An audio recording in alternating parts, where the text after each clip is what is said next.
My name is Patrick. Every month I recommend 4 books that are required to be read in that particular month. Required in the sense suggestions. So basically I come up with books from different genres. The idea is to create a good habit of reading. So you can pick up whichever book you feel you're comfortable with and you can read. Now these books are normally from different areas, but normally I try to put one book on management because I normally recommend to management students. But yes, other books are there which from different areas which you can read and which you can go about reading. So during the month of December, this December, the 4 books that I'm looking at is one is mainly focused on biography, autobiography. I think autobiography is a good source of reading to understand how the world of management works. So this book is by Starbucks CEO Howard Schultz. Basically, the idea is to understand how Starbucks grew from maybe a one institute to maybe.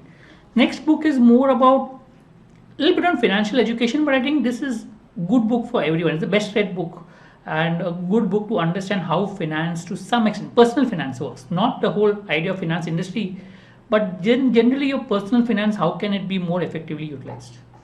The rest 2 books are more of storybook. One is a world-renowned bestseller, one of the bestsellers book by a foreign author. Second is by the Indian author. The Room on the Roof is by the Indian author. So if you want a light reading, you can pick up The Room on the Roof, and that could be a good book, but a light reading. I mean, if you just started reading and you want a book which is not very complicated, I think The Room on the Roof is good. If you're looking at a slightly tougher book, Theif is a good option. So let's look at little bit detail on that particular book. So first, Starbucks, as I said, company which grew very big and it grew from one store to maybe a big number of stores, known for its growth, and it's now icon sort of thing.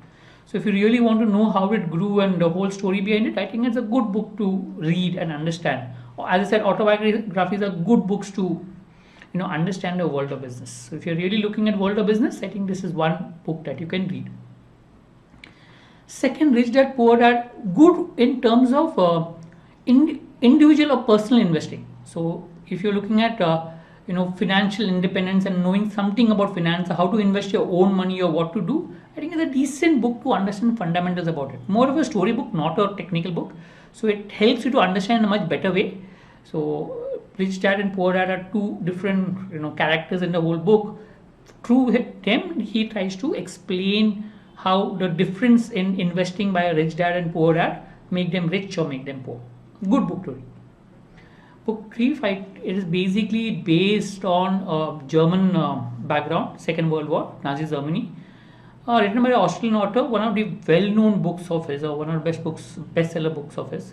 I think you can read this book if you're looking at a book which can, has a good story book to read on. Indian book, Ruskin Bond. Ruskin Bond is a very famous children author and good books as such. This is one of his first books that he wrote, which won an award. So if you're looking at light reading, I think it's a good book to go about reading it, right? So 4 books, you can pick up whichever genre you're comfortable with. You can pick up whatever type of books you are comfortable with and read. Thank you.